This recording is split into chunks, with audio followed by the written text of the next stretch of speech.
രാഷ്ട്രീയമായി വോട്ട് വിനിയോഗിക്കുന്ന ജില്ലാ പഞ്ചായത്തുകളിൽ 7 ജില്ലാ പഞ്ചായത്തുകളിൽ LDFനാണ് ഭരണം ലഭിച്ചിട്ടുള്ളത്. യഥാർത്ഥത്തിൽ 2010 തദ്ദേശ സ്വയംഭരണ സ്ഥാപനങ്ങളിലേക്ക് നടന്ന തെരഞ്ഞെടുപ്പിൽ അന്ന് 6 ജില്ലാ പഞ്ചായത്തുകളിൽ മാത്രമാണ് LDFന് വിജയിക്കാൻ സാധിച്ചിരുന്നത്.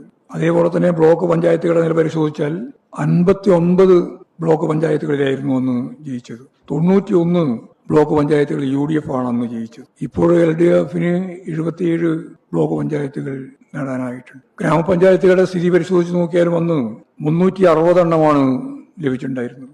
എന്ന് പറഞ്ഞാൽ 601 ഗ്രാമപഞ്ചായത്തുകൾ അപ്പോൾ UDFന് അനുകൂലമായിട്ടാണ് ഉണ്ടായിരുന്നത്. ഇപ്പോൾ 343 എണ്ണത്തിൽ ജയിക്കുകയും 70 എണ്ണം തുല്യമായി വരികയും ചെയ്തിരിക്കുകയാണ്. മുനിസിപ്പാലിറ്റികളുടെ സ്ഥിതിയും അന്ന് വളരെ ദയനീയമായിരുന്നു. നമുക്ക് 17 മുനിസിപ്പാലിറ്റികൾ മാത്രമേ ഉണ്ടായിരുന്നുള്ളൂ. 41 മുനിസിപ്പാലിറ്റികൾ അന്ന് UDFന് അനുകൂലമായിരുന്നു. ഇന്നിപ്പോൾ 28 മുനിസിപ്പാലിറ്റികൾ ജയിക്കാൻ നമുക്ക് സാധിച്ചിട്ടുണ്ട്. LDFന്റെ അടിത്തറ തകർന്നിരിക്കുന്നു എന്ന പ്രചാരവേല ചിലർ നടത്തുന്നുണ്ട്. അതുകൊണ്ടാണ് ഞാൻ ഇത്രയും കാര്യങ്ങൾ പറയുന്നത്.